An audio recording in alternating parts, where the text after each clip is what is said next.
name's Miranda, and today I'm here to watch the latest episode of Riverdale, aka the town the Black Hood took over. That's what I'm going with. So we had a week off, and now we're getting right back into it with the Black Hood's promise that he'll stop if the town remains sinless for 48 hours. Can they do it?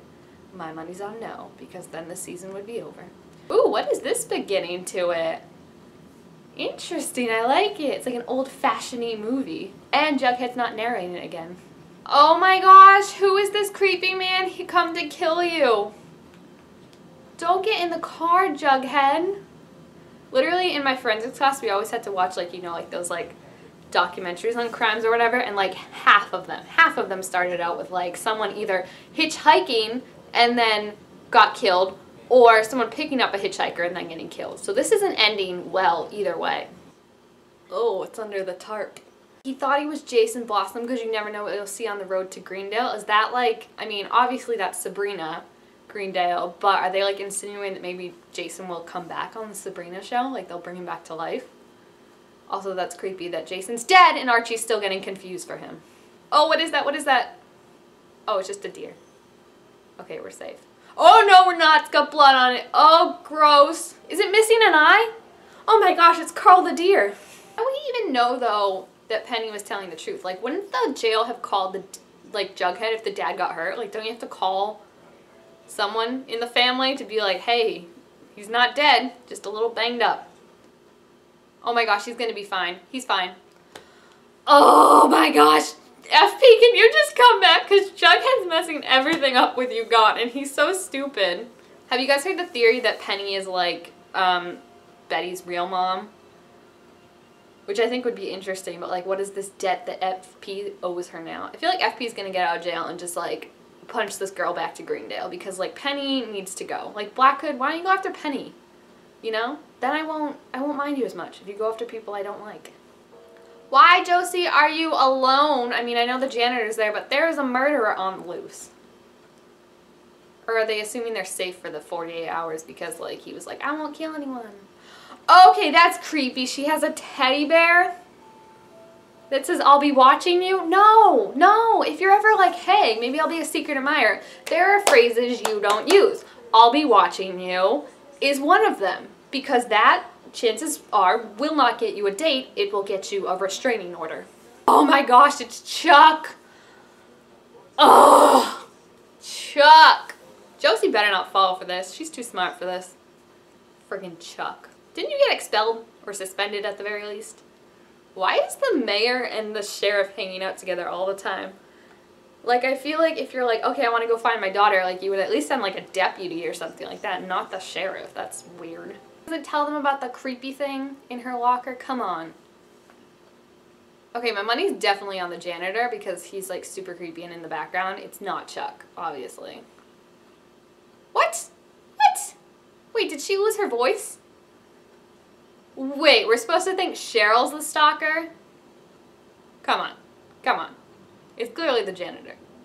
Even though they're making it look like it's Cheryl, and maybe it is Cheryl, but in my mind, it's still the janitor. I mean, that's like basic horror movie principle. Always the creepy janitor. No offense if you're a janitor.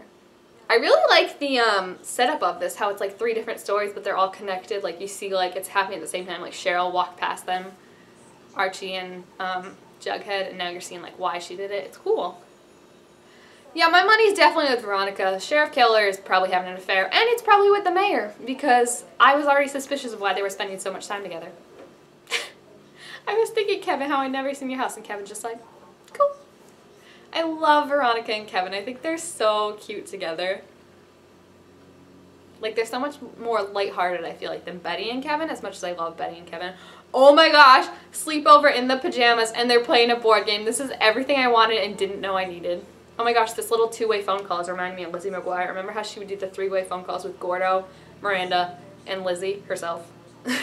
That's so cool. She realizes that this makes it seem like she's hitting on Sheriff Keller, right? When she's like, you must get lonely without Mrs. Keller. Like, oh, it's so creepy. Also, I did not need to see him shirtless. I don't even like seeing my friend's parents in their pajamas, let alone without a shirt on. Kevin with his milk is my favorite. Here's Betty just being like a tad bit intense this episode. Like, she needs to like let it go. She's running on like one shred of evidence and like is convinced that Sheriff Keller is the killer. Whereas like I too thought for a second maybe Sheriff Keller was the killer, but like I'm a be more subtle about figuring it out, you know? I'm not gonna be like snooping in the house. Wow, and she still doesn't believe him. Betty, let it go. Oh my gosh, she's following him? Betty is so intense this episode. I don't like it. Like, she's not thinking straight.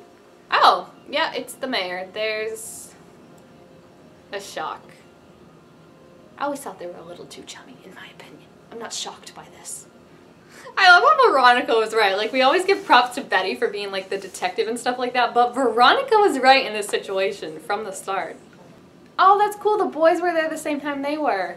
So now Cheryl and Josie's friendship takes on a whole new creepy meaning because they insinuated that perhaps Cheryl is that creepy stalker. But where would she get a pig's heart? Oh, poor Pops. This man just moved to another town, buddy. He'd been through too much. Okay, so that's interesting. Cheryl, Archie, and Betty stood up.